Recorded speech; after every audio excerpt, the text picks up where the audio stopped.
दिखाती है, पुराण अपना असर दिखाती है। आप भले गए हो, नहीं ध्यान गया, मन नहीं गया, फिर भी कथा में जाकर बैठे हो, तो कथा एक ना एक दिन आपका असर जरूर दिखाएगी। एक बहुत अच्छा चरित्र है, सुंदर सा व्याख्यान है।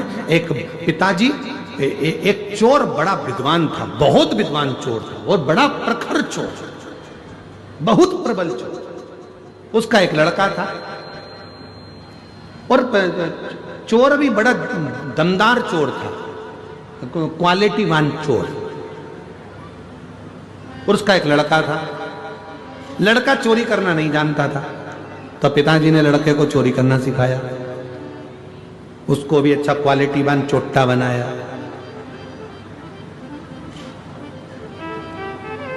वीआईपी चोर, एकदम जोरदार चोट्टा, अच्छा बना।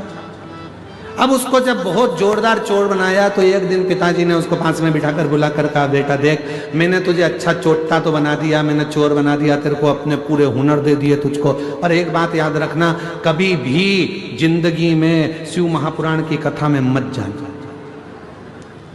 अगर तुझे अच्छा चोट्टा बनना है तो कभी कथा में मत जा, कभी प्रवचन में मत जा, कभी किसी पुराण को सुनने मत जा, कभी प्रवचन सुनने मत जा, कभी सत्संग में मत जा। कोई महाराज प्रवचन दे रहा हो तो कानों को बंद करो, भाग जा, पर प्रवचन मत सुनना। छोरे ने कह दिया बेटे ने, ठीक है पिताजी, अब तुमने मुझको इतना वीआईपी चोट्टा बनाया है, जब तुमने मुझको इतना वीआईपी चोट्टा बनाया है तो मैं कभी भी प्रवचन में नहीं जाऊंगा, प्रवचन में नहीं जाता। एक बार उसने विचार करा कि राजा के महल में आज चोरी करना। जा ही रहा था, इतने में रास्ते में बहुत सारी भीड़ हो रही थी, खड़ा हो गया। क्या हुआ किसी ने नहीं बताया, प्रवचन चल रहा था, उसके कानों में शब्द पहुंच गया कि मनुष्य की देह मिली है और जिंदगी अगर अच्छी जीना है तो सत्य बोलना चालू करो, और जिसका खाया है उसको धोखा मत दो, और उसके साथ में कभी गलत मत करो। बस ये दो चीज उसके कानों में पड़ी, उसने कान बंद करा, भाग गया। भगते भगते सीधे पहुंच गए राजा के महल में।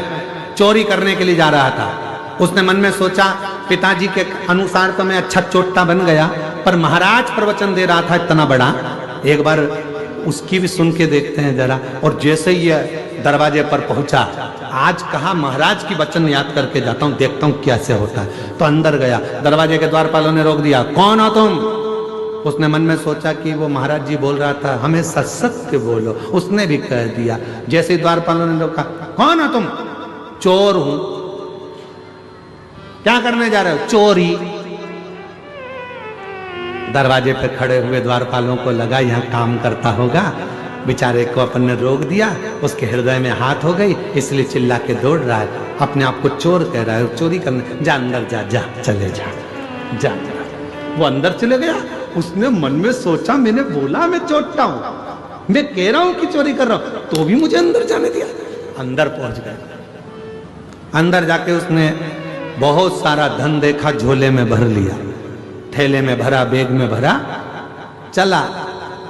भूख लगी, इसने सोचा पास में रसोई घर है, जरा देख लूं। रसोई घर में गया, अच्छा अच्छा खाने को मिल गया, खा गया। खाने के बाद झोला उठाने वाला था, इतनी देर में याद आया कि वो महाराज प्रवचन में कह रहा था, जिसका खाओ उसको धोखा मत दो, जिसका खाओ उसके साथ कभी गलत मत करो। और मैं तो गलत नहीं करूंगा, आज तो मैं रख के ही जाऊंगा। भरा हुआ सोने का झोला वहीं रख दिया, जाने लगा। जैसे दरवाजे पर पहुंचा तो द्वारपालों ने रोक लिया, क्यों रे चोटे, तू तो चोरी करने गया था, माल नहीं लाया? कहने लगा, नहीं, हम जिसके घर का खाए हैं उसका घर का बजा है, हम चोरी कर तो लिए थे पर हम उसके घर का खा लिए, इसलिए हम उसके साथ धोखा नहीं कर सकते। इतनी देर में रसोई घर में कोई गया, भरा हुआ झोला देखा, चिल्ला दिया, चोर आया है, चोर आया है, चोर आया है। इसको पकड़ लिया। पकड़ने के बाद राजा के सामने ले जाकर खड़ा कर दिया। महाराज, इसने चोरी करी है। महाराज ने पूछा, आपने चोरी करी है? हाँ महाराज। कहां से आए? सामने वाले गेट से। द्वारपालों ने नहीं रोका, पूछा था तुम कौन हो? हमने कहा चोर। अंदर आने दिया। हाँ, तुमने कहा था चोरी करने आए हो? हाँ, हम बोले थे हम चोरी करने आए। अच्छा, तो तुम ये बैग भरकर पैसा ले जा रहे थे, सोना चांदी ले जा रहे थे, लेके क्यों नहीं गए? क्योंकि हमने गुरुजी के मुख से सुना था कि सच बोलना, तो हमने दरवाजे पर सच बोला। और गुरुजी के मुख से सुना था जिसका खाओ उसको धोखा मत दो और उसका बुरा मत करो। हमने माल तो भर लिया था ले जाने के लिए, पर तुम हमको भूख लग रही थी, तुम्हारे घर का हम खा गए, इसलिए हम तुम्हारा सामान लेकर नहीं गए। राजा को बड़ा आनंद आया। राजा ने मन में सोचा ऐसा व्यक्ति सच बोलने वाला दुनिया में नहीं मिलेगा। राजा ने कहा आज से तुम हमारे मुनीम मंत्री, पूरा खजाना तुम्हारे हाथ में, तुम नौकरी हमारे यहां करो, ये नौकरी तुम हमारे यहां करो। राजा ने उसको नौकरी पर रख लिया। 15 दिन तक वो आया नहीं घर पर। पिताजी को चिंता लग गई, मेरा छोटा बेटा कहां चले गया। एक दिन अच्छे कपड़े पहनकर, पगड़ी मगड़ी बांधकर, जोरदार सोने की माला पहनकर, पांव में जूते मोजे पहनकर गया अपने पिताजी के पास। पिताजी ने देखा, बेटा इतनी लंबी चोरी किसके यहां करी आया?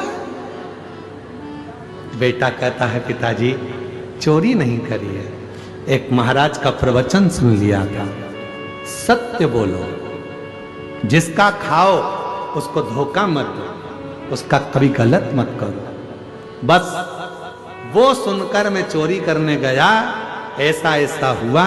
राजा को मालूम पड़ा, उसने मुझे नौकरी पर रख लिया।